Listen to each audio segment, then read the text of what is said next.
বাকিতে আপনি কি কিনেন? টিভি, ফ্রিজ, মুদি সদাই হয়তো, কিন্তু এই শহরে বাকিতে জামিন নেয় অপরাধীরা। সেই জামিনের টাকা শোধ করতে আবারও জড়ায় পুরনো অপরাধে। রাজধানীতে একটি চুরির ঘটনায় আসামি গ্রেপ্তারের পর এমন চাঞ্চল্যকর তথ্য পেয়েছে পুলিশ। এ ব্যাপারে বিস্তারিত রিপোর্ট করেছেন সাব্বির আহমেদ।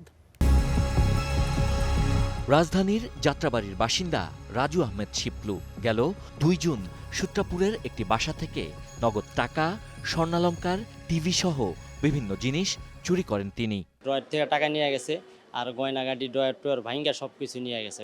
চার টাইমে হয়তো টিভিটা চোখে পড়ছে সামনে, টিভিটাও কাঁধে করে নিয়ে চলে গেছে। চুরির পর বন্ধু ইরফান অমির বাসায় গিয়ে 2 ঘন্টা থাকেন শিপলু।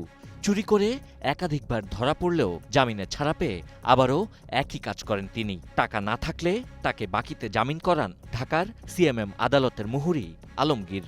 গেল 2 জুন রাতে সেই বাকির টাকা চাইতে শিপলুর বাসায় যান আলমগীর। ডিউ ছিল 2.5 লাখ টাকার মতো। জামিনে যখন বের হয় তখন না দিতে পাইরা তখন এইভাবে বাইরে দেখা গেছে হাজিরার সময় 1,000 টাকা দিল, বা দেখা গেছে একটু বেশি দিল, ওইভাবে এই টাকাটা জমছে আর কি।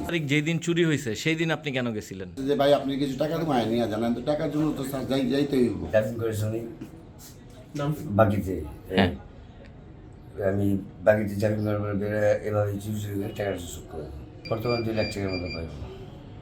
এই 2 লাখ টাকা আপনাকে বাকিতে জামিন করাইতে হয়েছে? জি স্যার, অল্প কিছু দেওয়া হয় টাকা, আর অল্প কিছু বাকি থাকে। আচ্ছা, পুলিশ বলছে শিপলুর বিরুদ্ধে 11টি মামলা রয়েছে। তিনি পেশাদার অপরাধী। ইরফান অমি ও আলমগীর তার অপরাধের সহযোগী। ইরফান অমি স্বীকার করে যে তার বন্ধু রাজু আহমেদ শিপলু, সে যাত্রাবাড়ি এলাকায় থাকে, সে টিভি এবং স্বর্ণালংকারগুলো সে নিয়ে গেছে।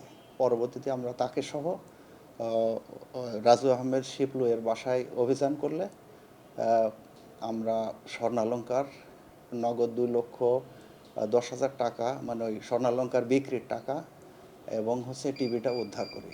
এবং তার দেওয়া তথ্য মতে সে বলে যে কিছু স্বর্ণালংকার এবং টাকা আমার বড় ভাইয়ের কাছে আছে।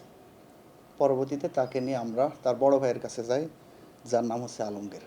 জানতে পারি সে কোর্টের মোহরি, সে বাকিতে একে জামিন করায়। বাকিতে জামিন করানোর পর সেই টাকা শোধ করতে চুরিসহ নানা অপরাধ করেন অপরাধীরা। এমন বেশ কয়েকটি সিন্ডিকেট সক্রিয় রয়েছে বলে জানান এই পুলিশ কর্মকর্তা। এরকম ছিনতাইকারী আমরা ধরে চালান করেছি। পরবর্তী সপ্তাহে একই ছিনতাইকারীকে একই স্পটে সুইচ গিয়ার সহ আটক করা হয়েছে। তো পরবর্তীতে তাকে পুনরায় জিজ্ঞাসা করা হলো, সে বলল যে আমি গতকালকে জামিন পেয়েছি। তো জামিন হয়েছে কিভাবে? জামিন হয়েছে বাকিতে। তার সংশ্লিষ্টতা খুঁজতে গিয়ে দেখলাম যে তিনি মোহরির কাজ করেন এবং এই চোরকে সে বাকিতে জামিন করান, বিভিন্ন আদালতের খরচাদি সহ বাকিতে জামিন করান, এবং আপনি হয়তো বা জানতে পারছেন তার আরও বাকি আছে। তো এটা একটা মজার বিষয় উদ্ঘাটিত হয়েছে। তো মূল বিষয় হলো কি, আসলে অপরাধের অনেক ধরনের এরিয়া থাকে, গ্রে এরিয়া থাকে। আমরা পুলিশ বাহিনী কাজ করলেও, আইনশৃঙ্খলা বাহিনী কাজ করলেও অনেক ক্ষেত্রে তারা আইনের ফাঁক ফোকর দিয়ে বের হয়ে যায়, পুনরায় সমাজে এসে এই ধরনের অপরাধমূলক কাজকর্ম চালায়। সূত্রাপুরের চুরি হওয়া বাসার টাকা, মালামাল ও স্বর্ণালংকার উদ্ধার করেছে police. Sabbir Ahmed, star news, Dhaka.